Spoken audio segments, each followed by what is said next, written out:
Números. Por isso que Mateus vai ser o livro mais volumoso. E esse livro, ele nos chama a atenção porque é um livro que toca profundo. Só que totalmente esse livro não era escrito para nós, era para ser escrito para os judeus. Os judeus daquela época, os judeus queriam ouvir falar do tal do Messias. Só que para ser Messias tinha que vir da linhagem de Davi. Como assim? Para ser rei dos judeus tinha que vir da linhagem de Davi, ser abençoado da família de Abraão, que benditos são todas as nações. Tinha que vir dessa linhagem, da linhagem de rei, porque senão não era rei coisa nenhuma para eles. E Davi vai ser Mateus que vai começar com a palavra genealogia. Eu quero que você repita. É uma palavra bonita, às vezes a gente até se engancha. É uma palavra linda, é uma palavra que mexe lá dentro. A gente fala, ela toca lá dentro. Genealogia vai falar sobre as descendências, quem vieram depois de quem veio antes de quem.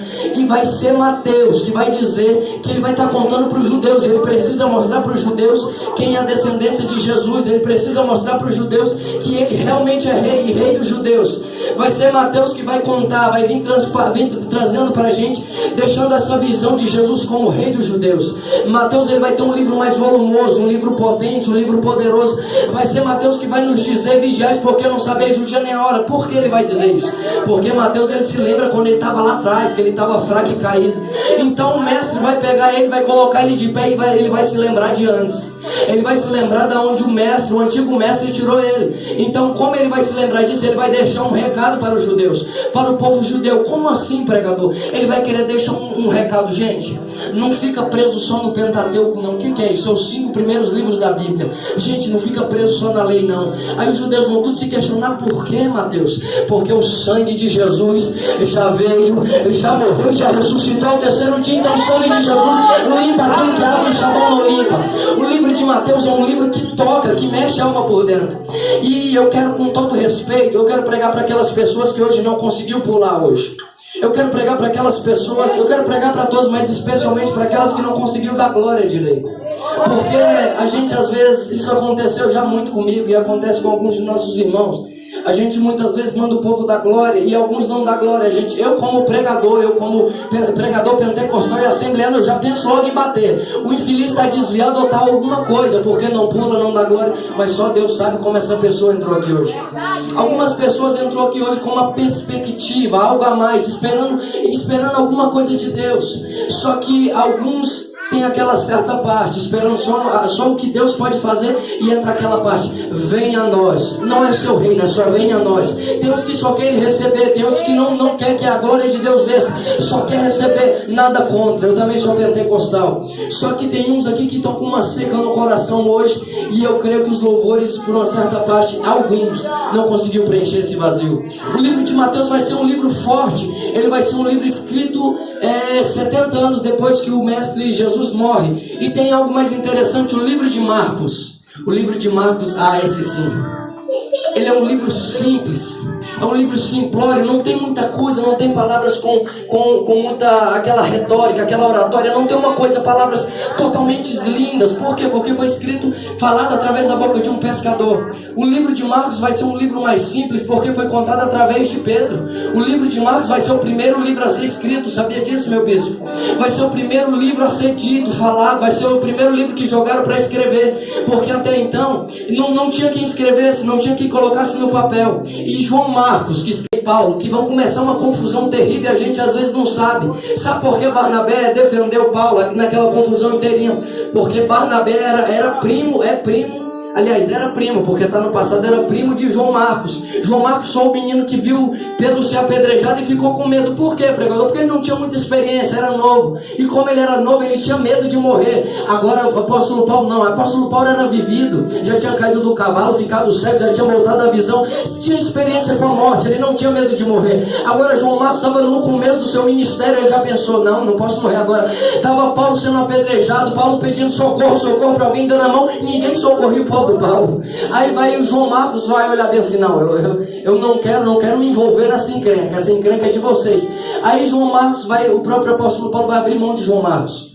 Só que para João Marcos não cair no mundo e ficar desviado, sair dos caminhos do Senhor, ele vai ser abraçado pelo nosso apóstolo Pedro. Apóstolo Pedro vai ser quem vai abraçar a chamada dele, vai doutriná-lo, e vai ser o nosso Pedro que vai contar um pouco de tempo antes dele ser crucificado de cabeça para baixo. Vai ser ele que vai contar a história para o João Marcos. João Marcos, eu quero que você imagine no dia que foi as mulheres lá depois que Jesus morreu, a pedra fora do túmulo. Só que vai ter algo interessante, os outros evangelhos vai falar bem assim, e foram as mulheres no sepulcro, e o sepulcro vai dizer que a pedra estava arrancada, vai dizer que não tinha ninguém lá, e vai dizer bem assim os anjos: avisem a todos os discípulos, avisem a todos. Só que o evangelho de Marcos vai ter um toque a mais. O que, pregador? O evangelho de Marcos vai dizer bem assim os anjos: avisem a todos os discípulos, mas especialmente a Pedro. Por quê? Porque para os outros evangelhos não tinha significado nenhum botar o nome de Pedro. Por quê? Porque foi ele que sentiu a dor naquele dia. Foi falado por Pedro o evangelho de Marcos. Para os outros não tinha valor nenhum, mas para ele tinha. Eu quero que você imagine comigo aquele dia de domingo. Imagine comigo as mulheres chegando lá, tudo esbaforida, tudo estressada, com medo, nervosa, não sabia mais nem o que fazer. Aí chega lá, tá a pedra jogada no chão. Aí vai os anjos, imagine os anjos comigo. Vai lá, fale para todos os discípulos, mas chega no ouvido de Pedro e fala para ele: a nossa história não acabou, ela continua de pé. Vai ser esse evangelho que vai citar, vai ser esse evangelho que vai colocar Pedro, porque para os outros não tinha significado nenhum, não tinha coisa valorosa para eles, mas para Pedro tinha. Eu imagino Pedro com os olhos lacrimejando quando Jesus pergunta para ele: Pedro, tu me amas? Vai ser eles andando, eu imagino eles andando de mão dada, aí vai o próprio mestre perguntar para ele: Pedro, tu me amas? Ele: Senhor, tu sabes que eu te amo. Eu imagino Pedro lembrando daquele dia que ele negou antes do cantar do galo. Aí ele pergunta mais uma vez: Pedro, tu me amas? Os olhos de Pedro lacrimejavam já. Senhor, tu sabes que eu te amo. Senhor, tu sabe que eu sou falho, que eu sou um infeliz, sou nada. Tu sabe que eu sou só um pescador, mas eu te amo. Aí vai Jesus bem assim: então apacenta minhas ovelhas, cuida da minha igreja, rocha, cuida da minha igreja, Pedro. Vai ser Pedro que vai receber umas promessas fora do comum. Vai ser Pedro que vai receber promessa a qual os outros não receberam. Por quê? Porque às vezes ele era ousado demais. Aí Jesus gosta de pessoas ousadas. Jesus gosta daquelas pessoas. Só que tinha vezes que eu creio que o próprio apóstolo Pedro não entendia quando um estava triste do lado dele. Às vezes isso acontece, tem pessoas do lado da gente, a gente é pentecostal, a gente está dando glória, mas só Deus sabe como está o coração dessa pessoa que veio para o culto. Só Deus sabe como está o coração desses irmãos que está aí fora. Alguns estão cansados, outros o demônio das 9h30 já cataram, mas tem uns que estão com o coração seco ainda. Tem uns que ainda a esperança não catou ele, não está de mão dada com ele. Mas eu profetizo no nome de Jesus, tu não vai sair da mesma forma que tu entrou. Ele vai ter essa coisa mais potente.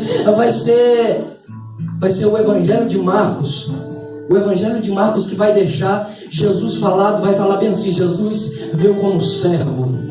Jesus veio para ficar aqui como servo. Ele não veio para ser servido, ele veio como servo. Será porque esse coração desse pescador pensou tão profundo assim? Vai ser ele que vai vir como servo. Ele lavou meus pés. Só que até então eu não entendi. Senhor, eu não sou digno de o Senhor lavar meus pés. Ai, Pedro, se eu não lavar os teus pés, tu não pode ter parte comigo no reino. Como assim, Senhor? Se eu não lavar os teus pés, tu não pode ser puro, tu não pode ser limpo. Senhor, então me limpa inteiro. Eu quero ser todo banhado, todo limpo. Não, Pedro, é só os pés. Vai ser Pedro que vai sentir emoções, coisas mais fortes que os outros não sentiram. Aleluia. O Evangelho de Pedro vai vir como Jesus como servo. O Evangelho de Pedro ele vai ser pregado para os romanos. O Evangelho de Pedro ele vai ser deixado para os romanos, pregado para os romanos. Sabe por quê? Pedro ele vai querer deixar Jesus para a prosperidade, para o povo que ia vir depois daquela época. Ele quis deixar. Fala para eles. Eles precisam ver, porque a igreja estava crescendo. O povo precisava ouvir alguma coisa escrita, porque em breve não ia ter quem contasse. Aí vai ser Pedro, vai ser o próprio Pedro que vai contar. Fala para eles que eu andei com o mestre e que muitas vezes tentaram me parar. Fala para eles que como eu andei com o mestre, eu senti o cheiro do mestre. Fala para eles uma vez que estava eu e o mestre e os outros discípulos e não tinha comida nenhuma, estava uma multidão e só tinha 5 pães e 2 peixinhos e era de um garoto. Aí aquele garoto conta a história para eles. A história daquele garoto, aquele menino, tá estava no meio da multidão. Imagina a história comigo, o menino se preparando para sair de casa. A mãe faz a lancheirinha dele, arruma tudo. Vamos, filho, para onde nós vamos, mamãe? Nós vamos encontrar aquele que faz milagres. Boa glória, aleluia. Nós vamos encontrar aquele que faz tudo e um pouco mais. Aleluia. Só o menino com a lancheira, brincando, o menino não liga pra nada, deixou a lancheira lá, largou lá, foi brincar, a mamãe ficou lá, a mãe dele ficou lá, e ele tá que brinca, corre com os meninos pra todo canto. De repente não tem mais comida nenhuma. Aí vai o mestre perguntar, tem comida não? Senhor, não tem não. E não tem lugar próximo aqui não? Também não. Senhor, e agora? O que a gente faz? Aí vem um menino, ouve a conversa. Ei, seu Pedro, eu tenho aqui, minha mãe preparou minha lancheirinha, eu tenho algo aqui dentro. Eu tenho, o que foi, meu filho? Eu tenho 5 pães e 2 peixinhos. Aí vai dizer que ele falou bem assim, vamos ali, menino. Vamos ali, vou te levar até o mestre. Leva, pegou na mão, vai até o mestre, chega lá, tá o mestre. Aí vai dizer bem assim, ai.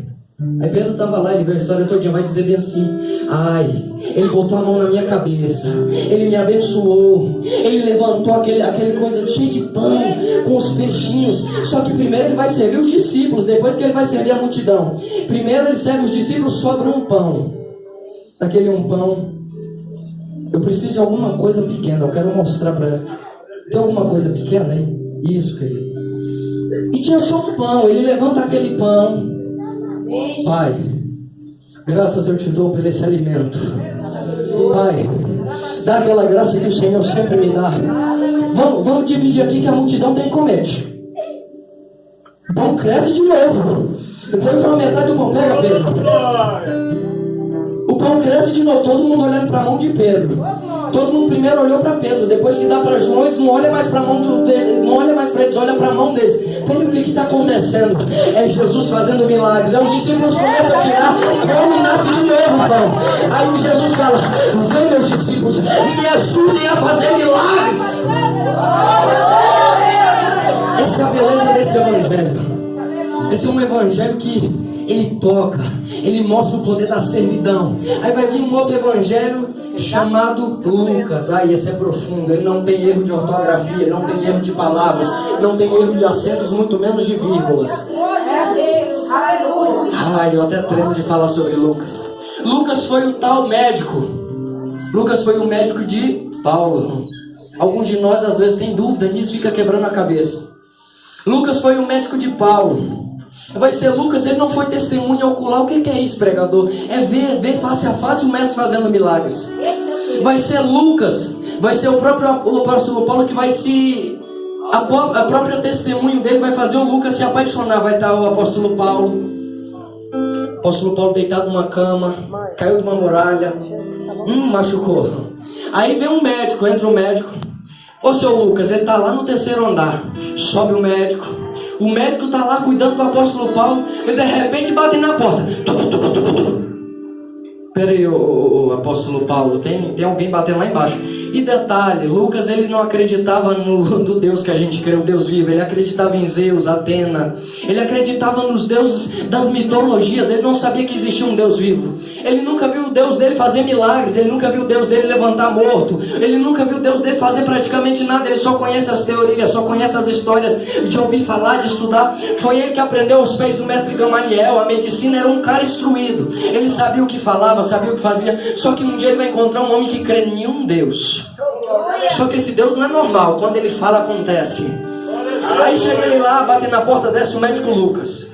Pois não, a gente queria falar com o seu Lucas, com o pastor Lucas. Mas o moribundo está lá em cima e está muito ruim. O que vocês queriam? Não, que a gente queria chamar ele para pregar de novo lá na nossa igreja. Como assim pregar? Pregar, levar a palavra de novo. E o que ele prega? Ele prega a palavra de um Deus vivo, de um Jesus que morreu e ressuscitou ao 3º dia, que perdoa e limpa que aquilo que a água e o sabão não pode limpar. Ele é um Jesus diferente. Mas você está querendo dizer o quê? Que ele é Deus para ressuscitar morto? Eu não consigo, a palavra de Deus é pequena para ele, ô seu médico. Como assim, rapaz? Você nunca ouviu falar em Zeus, não? Você nunca ouviu falar no Horus, você nunca ouviu falar no Olimpo, você nunca ouviu falar nos deuses da mitologia grega. O que você está querendo dizer? Não, estou querendo dizer com toda certeza, seu Lucas, que tem um médico, que é um médico, só que ele não é apenas um médico, é um médico dos médicos. É aquele Deus que faz tudo e um pouquinho mais. É aquele Deus que quando a medicina fala que não tem jeito, aí entra o cirurgião, manda 3 anjos descer, começa a tocar no corpo, começa a tocar onde a cirurgia ainda está aberta para tirar aquela ferida. Aí o médico começa a ouvir. Ah, mas o que ele prega? Não, ele prega escatologia. Como assim? O que é escatologia? Aí ele é estudado, o médico Lucas é estudado. Peraí, escato futuro. Logia, estudo do futuro. Que é aquele baixinho de 1,5 m, quem diria que a cabeça dele é desse tamanho? Imagina. Peraí, aquele baixinho lá de cima pregando sobre o estudo do futuro, o que você quer dizer? Não, que ele quer dizer que um dia Deus vai vir para arrebatar essa igreja, que os mortos primeiro que morreram em Cristo Jesus serão arrebatados, depois nós que ficamos. Ah, seu Lucas, é coisas terríveis, seu Lucas. Ah, mas o que mais que ele disse? Ah, anotei aqui num papelzinho do culto passado. O que você anotou? Anotei ele falando sobre o dia que Jesus foi pregar no inferno. Peraí, como assim? O que vocês estão querendo dizer? Não, é que ele já pregou no inferno. Vocês não, além de crentes, vocês são doidos da cabeça? É sério, ele já pregou no inferno. Aí vai vir o nosso apóstolo Pedro, vai dizer em uma das suas